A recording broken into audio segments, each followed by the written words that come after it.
अस्सलाम वालेकुम viewers, I hope आप सब खैरियत से होंगे। तो व्यूवर्स, आज हम पढ़ेंगे type number 5 non exact differential equation.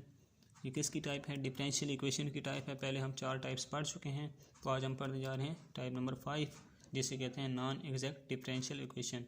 इसकी डेफिनेशन क्या है? A differential equation of the form M D X plus N D Y is equal to 0 is set to the non exact differential equation if partial M और partial Y is equal to ना हो partial N over partial X के। तो viewer, जैसे कि हमने exact differential equation में पढ़ा था, उसमें क्या था कि partial M over partial Y is equal to था partial N over partial X के।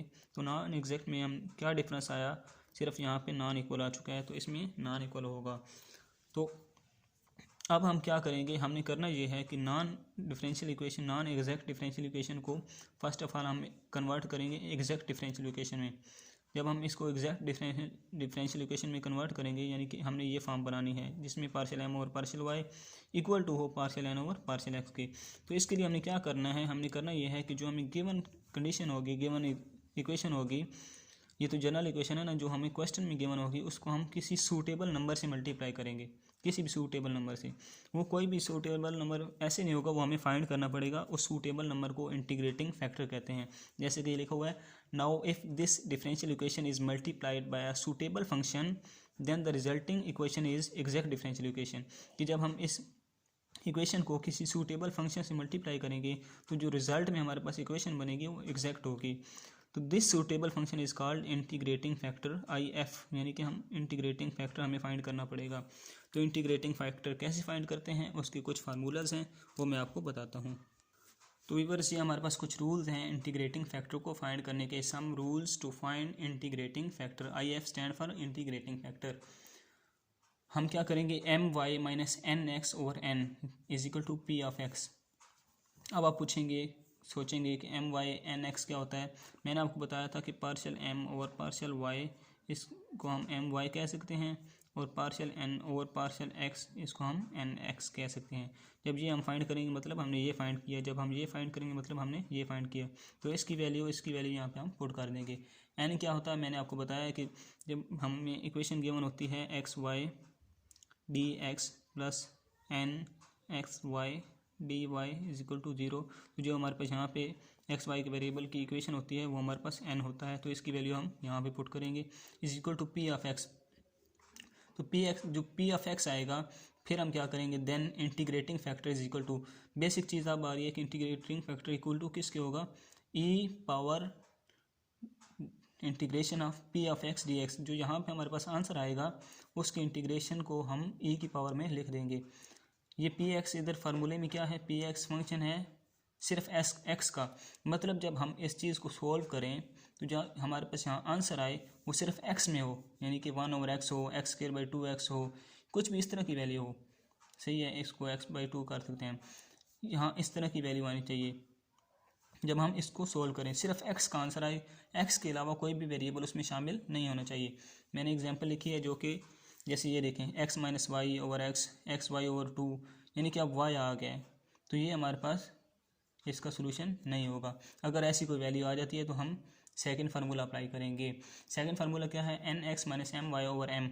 अब इसमें देखिए, एन एक्स की वैल्यू हमने यहाँ से फाइंड की, एम वाई की वैल्यू हमने यहाँ से फाइंड की, एम हमने यहाँ से उठा लिया, पुट कर दिया is equal to Q of Y. वो पी ऑफ एक्स की इक्वल था, ये क्यू ऑफ वाई की इक्वल है। तो क्यू ऑफ वाई इसमें क्या होगा? सिर्फ वाई का फंक्शन होगा। इसमें क्या है कि आंसर हमारे पास सिर्फ वाई में आना चाहिए, उसके अलावा कोई वेरिएबल शामिल ना हो, यानी कि सिर्फ वाई और वाई ही में आंसर आना चाहिए। एक्स वाई और 2, एक्स प्लस वाई और 2y, यानी कि इस तरह का कोई भी फंक्शन नहीं आना चाहिए। अगर हम पहले ये वाला फार्मूला अप्लाई करें और आंसर इस तरह का आ जाए, तो हम दोबारा सेकंड फार्मूला ये अप्लाई करेंगे। अगर हम ये फार्मूला अप्लाई करें और आंसर एक्स वाई में आ जाए, तो हम ये फार्मूला अप्लाई करेंगे। तो इसमें क्या है? Integrating factor is equal to, यहाँ हमने क्या किया था? पी एक्स को, ये वाला पी एक्स हम पावर में ले आए थे, इधर हम क्या करेंगे? क्यू ऑफ वाई को पावर में ले आएंगे, ई की पावर में इंटीग्रेशन के साथ क्यू ऑफ वाई को ले आएंगे। तो नेक्स्ट, अब अगर हम ऐसी सिचुएशन बन जाती है कि हम ये वाला फार्मूला अप्लाई करते हैं, आंसर एक्स में नहीं आता, एक्स वाई में चला जाता है, फिर हम ये वाला फार्मूला अप्लाई करते हैं, आंसर वाई में नहीं आता, एक्स वाई में चला जाता है, तो फिर तीसरा फार्मूला ये है, फिर तीसरा फार्मूला इंटीग्रेटिंग फैक्टर को फाइंड करने का ये होगा। इसमें क्या होगा? Integrating factor is equal to होगा 1 over X M plus Y N. जहाँ X M plus Y N zero नहीं हो सकता। अगर ये ज़ीरो होगा तो 1 और 0 इन्फिनिटी के इक्वल वो सोल्यूशन बनता ही नहीं है, तो ये ज़ीरो के इक्वल नहीं होना चाहिए। अब आप कहेंगे कि एम क्या होता है, एन क्या होता है, तो एम एन मैंने आपको बताया कि ये जो वैल्यू होगी ना, ये वाली, ये हमारे पास एन होती है, ये वाली एम होती है, ये एन होती है। अब क्या करेंगे हम, जो एम की वैल्यू हमें गिवन होगी उसको हम एक्स के साथ मल्टीप्लाई कर देंगे, और जो एन की होगी उसको वाई के साथ मल्टीप्लाई कर देंगे, दोनों को ऐड कर देंगे। जब ये दोनों ऐड हो जाएंगी तो हम इसको 1 के साथ डिवाइड कर लेंगे, X M plus Y N. तो ये हमारे पास जो आंसर आएगा वो हमारा इंटीग्रेटिंग फैक्टर होगा। जब ये इंटीग्रेटिंग फैक्टर हम फाइंड कर लेंगे, तो जैसा कि मैंने आपको बताया, इंटीग्रेटिंग फैक्टर जो फाइंड हो जाता है उसको हम गिवन इक्वेशन के साथ मल्टीप्लाई कर लेंगे। तो अब मैं आपको एक सवाल क्वेश्चन समझा देता हूँ जिससे आपको बात मज़ीद वाज़ह हो जाएगी। व्यूअर्स, क्वेश्चन क्या है, X square plus Y square plus 2x into D X plus 2y dy is equal to 0। अब हमने सबसे पहले काम क्या करना होता है, वही सेम जो हमने एग्जैक्ट डिफरेंशियल इक्वेशन में किया था। हम partial M over partial Y find करेंगे और partial N over partial X find करेंगे। तो यहाँ मैंने partial M over partial Y को एम वाई का नाम दिया हुआ है और partial N over partial X को एन एक्स का नाम दिया हुआ है। तो हम एम वाई फाइंड करेंगे। जब मैंने आपको बताया एम वाई फाइंड करेंगे तो एक्स वाले फंक्शन हमारे पास कॉन्स्टेंट हो गया तो वो 0 होगा, ये एक्स स्क्वायर भी 0 हो जाएगा, ये 2x भी 0 हो जाएगा। तो हम सिर्फ वाई स्क्वायर का डेरिवेटिव लेंगे जो कि होता है 2y। इसमें क्या है, n is equal to 2y है। अब हमने क्या करना है, x की रिस्पेक्ट से करना है, यानी कि partial N over partial X find करते हैं एन एक्स। तो अब इसमें x वाला फंक्शन है ही नहीं, तो सिर्फ y वाला है, तो ये 0 होगा। सिर्फ y वाला x की रिस्पेक्ट से कर रहे हैं इसलिए y वाला 0 होगा। अब आप देख सकते हैं एम वाई और एन एक्स दोनों एक दूसरे के इक्वल नहीं है, यानी कि पार्शियल एम और पार्शियल वाई पार्शियल एन और पार्शियल एक्स के इक्वल नहीं आ रहा, ये 2y आ रहा है और ये 0 आ रहा है। तो अब हमारे पास ये कौन सी इक्वेशन है, ये नॉन एग्जैक्ट डिफरेंशियल इक्वेशन बन चुकी है। तो इसको सोल्व करने के लिए हम फार्मूला अप्लाई करते हैं, N X minus M Y over M. अब एन एक्स हमारे पास क्या है, 0 लिख दिया, माइनस एम वाई हमारे पास क्या है, -2, यहाँ माइनस आ गया फार्मूले वाला, और ये एम वाई है 2y लिख दिया। नीचे एम हमारे पास क्या है, X square plus Y square plus 2x, X square plus Y square plus 2x लिख दिया। अब आप देखें हमारे पास क्या बन रहा है, 2y, ये बनेगा 2y over X square plus Y square plus 2x, ये बन रहा है। अब देखिए हम इसको मज़ीद सिंप्लीफाई करें भी तो हमारे पास y और y ख़त्म नहीं होगा, या x भी इसमें से एलिमिनेट नहीं हो सकता, ख़त्म नहीं हो सकता। अब ये देखें फार्मूला क्या है, N X minus M Y over M. ये फार्मूला हमने बेसिकली पढ़ा था, ये फार्मूला इक्वल टू होनी चाहिए क्यू ऑफ वाई के, क्यू ऑफ वाई के इक्वल होना चाहिए। हमने पढ़ा था N X minus M Y over M is equal to Q of Y, यानी कि आंसर सिर्फ क्यू वाई में आना चाहिए, लेकिन यहाँ एक्स और वाई दोनों में आ रहा है। तो हम लिखेंगे फंक्शन एक्स में वाई में नहीं है, तो हम ये फार्मूला हमारा नहीं अप्लाई हुआ, तो हम नेक्स्ट फार्मूला अप्लाई करेंगे। नेक्स्ट फार्मूला क्या है, M Y minus N X over N, सही है, फार्मूला नंबर 2 है। इसमें क्या था, ये हमारे पास था M Y minus N X by N is equal to P of X, यानी कि इसका आंसर ओनली एक्स में आना चाहिए, एक्स वेरिएबल में आंसर आना चाहिए। तो हमने ये वाला फार्मूला अप्लाई कर दिया। एम वाई हमारे पास क्या है 2y, माइनस एन एक्स क्या है 0, एन क्या है हमारे पास 2y ही है, इज इक्वल टू, हमने ये 0 ख़त्म हो जाएगा, 2y से कट जाएगा, आंसर 1 आ जाएगा। अब देखें हमें चाहिए x में आंसर, लेकिन आंसर आ रहा है 1, तो हम इसको क्या कर सकते हैं, x पावर 0 लिख सकते हैं। किसी भी फंक्शन की पावर 0 1 की इक्वल होती है, तो यानी कि 1 को हम लिख सकते हैं x पावर 0। x पावर 0 क्यों लिखा, y पावर 0 क्यों नहीं लिखा, क्योंकि इसका आंसर हमें x में चाहिए, इसलिए हमने x पावर 0 लिख दिया। सो अब हमारे पास आंसर आ चुका है। तो हमने क्या कहा था, इंटीग्रेटिंग फैक्टर किसके इक्वल होगा, जो हमारे पास आंसर आया होगा, यानी कि यहाँ पे 1 आंसर आया है, तो हम उसको e की पावर में इंटीग्रेशन के साथ लिख देंगे। तो हमने क्या किया, e की पावर में इंटीग्रेशन के साथ 1 को लिख दिया with respect to D X, सही है, इज इक्वल टू, अब 1 की इंटीग्रेशन क्या होती है, 1 की इंटीग्रेशन आपको पता है कि x होती है, तो e की पावर x, ये हमारा क्या बन गया, इंटीग्रेटिंग फैक्टर। तो मैंने आपको बताया था कि ये हमारे पास नॉन एग्जैक्ट डिफरेंशियल इक्वेशन है, तो इसको एग्जैक्ट करने के लिए हमने क्या करना है, हमें एक सूटेबल फंक्शन चाहिए। सूटेबल फंक्शन हम फाइंड करके उसको इसके साथ मल्टीप्लाई कर देते हैं। जब उस सूटेबल फंक्शन को इस इक्वेशन के साथ मल्टीप्लाई करते हैं तो जो हमारे पास इक्वेशन बनती है वो एग्जैक्ट होती है। वो सूटेबल फंक्शन कौन सा होता है, वो होता है integrating factor. First of all हमें इंटीग्रेटिंग फैक्टर फाइंड करना पड़ता है, जो कि हमने फाइंड कर लिया है। तो अब हम क्या करेंगे, multiply both side of equation 1 by integrating factor. ये इक्वेशन नंबर 1 थी, तो इसकी बोथ साइड्स को हम इंटीग्रेटिंग फैक्टर के साथ मल्टीप्लाई कर लेंगे। हमने मल्टीप्लाई किया, ये X square plus 2 Y square plus 2x D X e X 2y dy, इधर भी मल्टीप्लाई, इधर भी मल्टीप्लाई, इधर मल्टीप्लाई करेंगे तो 0 हो जाएगा। अब देखें ये जो इक्वेशन है इसमें हमारे पास m क्या बना है, m हमारे पास बना है e X X square plus Y square plus 2x, और n हमारे पास क्या बना है e x power x 2y। अब देखें ये जो इक्वेशन हमारे पास बनी है मल्टीप्लाई करने के बाद ये एग्जैक्ट है तो हम अब फाइंड कर रहे हैं कि वाकई ये एग्जैक्ट है या नहीं है। तो हमने m रख लिया और n रख लिया, n और m की वैल्यू पुट कर दी। अब हम क्या करेंगे, m y मतलब पार्शियल m और पार्शियल y फाइंड करेंगे। तो देखें व्यूअर्स, जब y के रिस्पेक्ट से हम फाइंड करते हैं तो हमारे पास x वाले वेरिएबल 0 होते हैं। अब क्या है कि इस ई एक्स को इसके साथ मल्टीप्लाई किया तो ये देखें हमारे पास बनेगा ई पावर एक्स एक्स स्क्र, ये x वाला फंक्शन है 0 हो जाएगा, प्लस हम इस ई एक्स को वाई स्क्र के साथ मल्टीप्लाई करते हैं, हमारे पास बनेगा ई एक्स वाई स्क्र।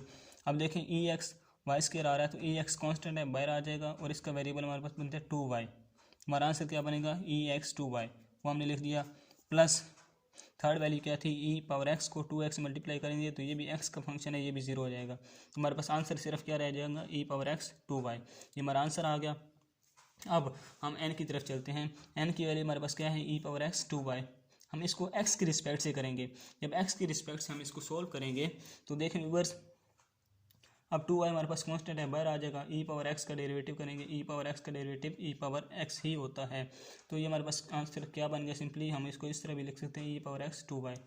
तो हमने आंसर लिख दिया। अब आप देख सकते हैं कि एम वाई और एन एक्स का आंसर इक्वल आ गया है, ई पावर एक्स 2y ई पावर एक्स 2y दोनों इक्वल हो गए हैं। तो ये हमारे पास क्या बन चुकी है, एग्जैक्ट डिफरेंशियल इक्वेशन बन चुकी है।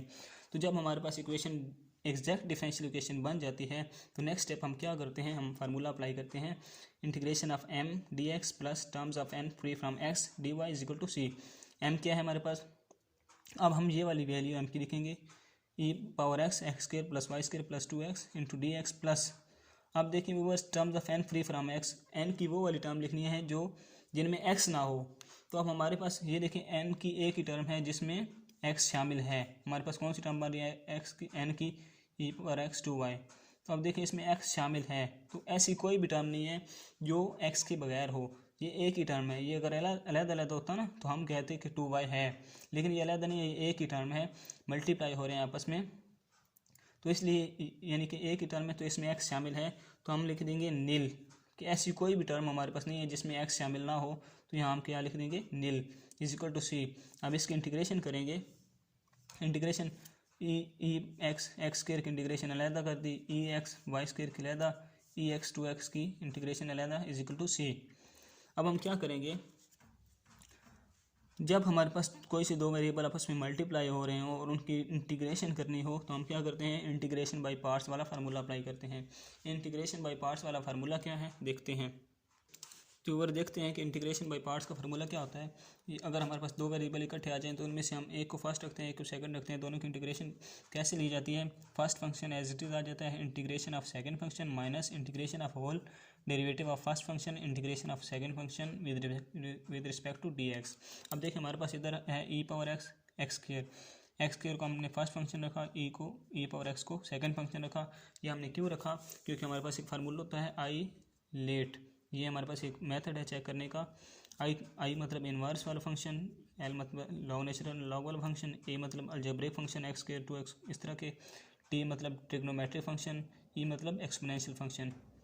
अब देखें जो पहले आएगा वो उसको, जो इनमें से नंबरिंग में पहले होगा उसको हम फर्स्ट फंक्शन रखते हैं। इधर देखें एक्स स्क्र आ रहा है और ये ई पावर एक्स है, ई पावर एक्स हमारे पास है एक्सपोनेंशियल फंक्शन, तो ये हम सबसे लास्ट पे आ रहा है। एक्स स्क्र है अलजेब्रिक फंक्शन, ये पहले आ रहा है तो हमने इसको पहला फंक्शन रखा, इसको सेकंड।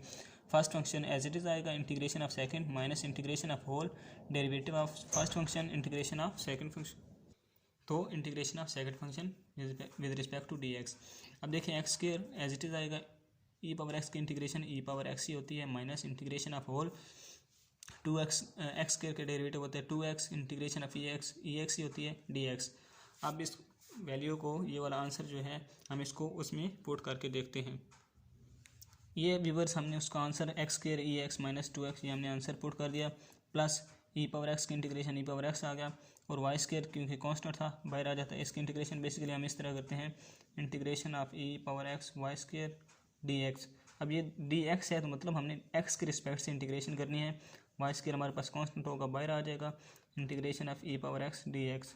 अब integration of E power X ही होती है, मैंने आपको बताया। तो ये इस तरह इसका आंसर हमने यहाँ पे लिख दिया, प्लस इसकी इंटीग्रेशन हमने नहीं, इसको हमने एज इट इज़ लिख दिया, e power X 2x dx is equal to C.